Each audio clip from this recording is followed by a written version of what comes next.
Hey guys, back today to go over the third pillar of my financial strategy, which is going to be quantum computing, specifically investing in stocks that are bringing quantum computers to the forefront of hopefully soon our everyday lives.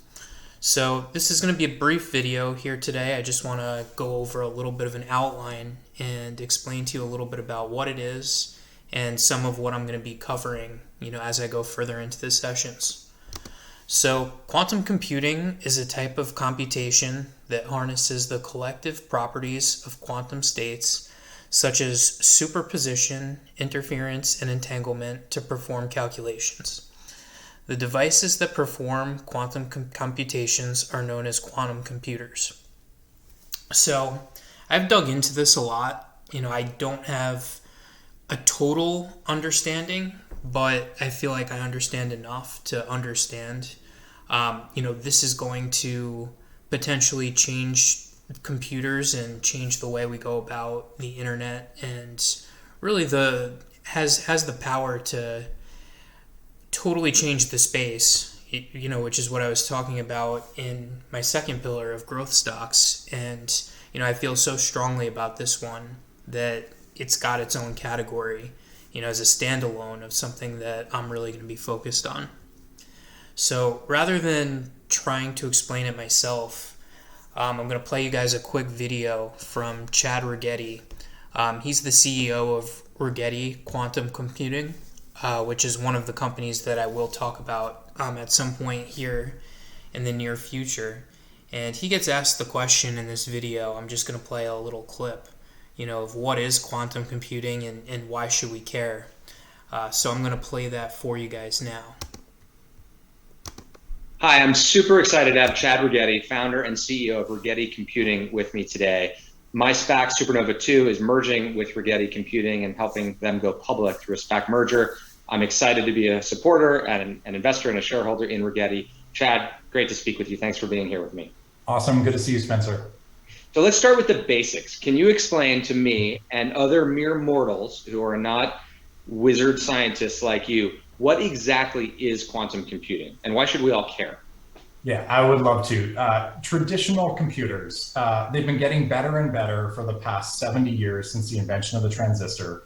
But all traditional computers are still fundamentally the same at the bit level. So they encode information in bits which can represent either 0 or 1.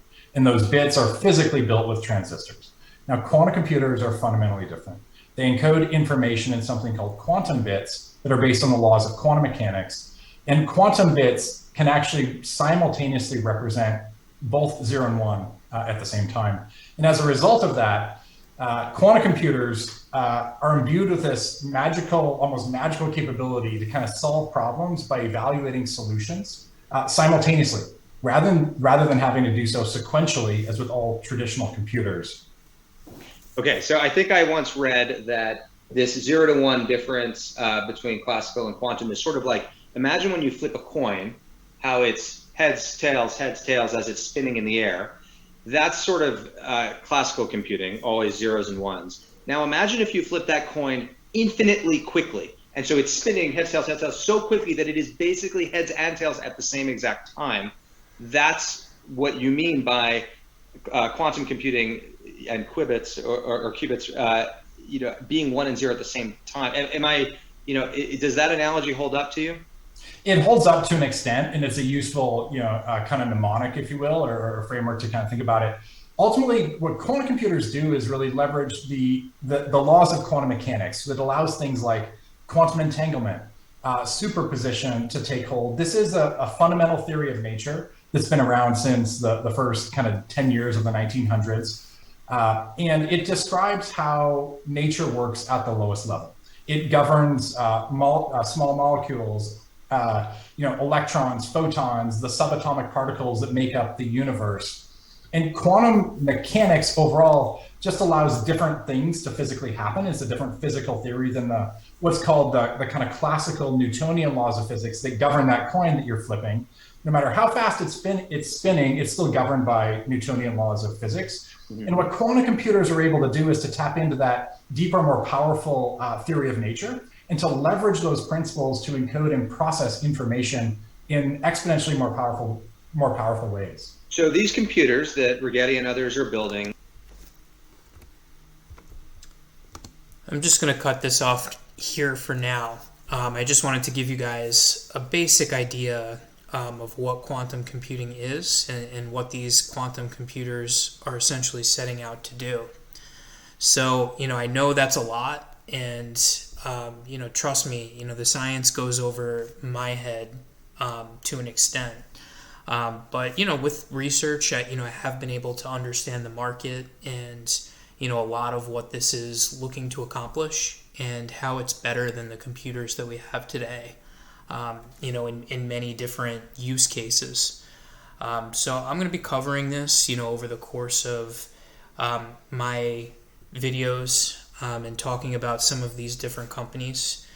Some of what I'm going to be looking at here is who are the top standalone companies that are totally focused on quantum computing. Who are some of the bigger players, the companies that everybody knows that are also working on these quantum computers, and, the discussion of is it better to invest in standalone quantum computing companies or some of the giants that you're already familiar with that are in the computer space. Also, what's the timeline? How long is it going to take quantum computing to, really reach the surface of everybody knowing what it is. I believe as of 2020, my research has told me there was only about a dozen quantum computers in the world that are known about that people are actually using today. It's totally not like a retail thing yet. You'd need $3, $4, $5 million at minimum, just to even, kind of get in the game of buying any type of quantum computer. So right now it's totally at more of a corporate or government level, in terms of who's using it. But, that's something that definitely could change, as things evolve. When personal computers, first were invented, it wasn't the type of thing that everybody had one either. So we're definitely going to talk about that timeline, and we're also going to talk about, ultimately how could we make money investing in these types of companies, and how will that work? What's the best way to go about that? And when might we expect some sort of return on our money? So hopefully, this is something that some of you guys are excited about. Definitely something I'm going to be talking about more. That's it for this third video, and I'll be back with the fourth pillar shortly.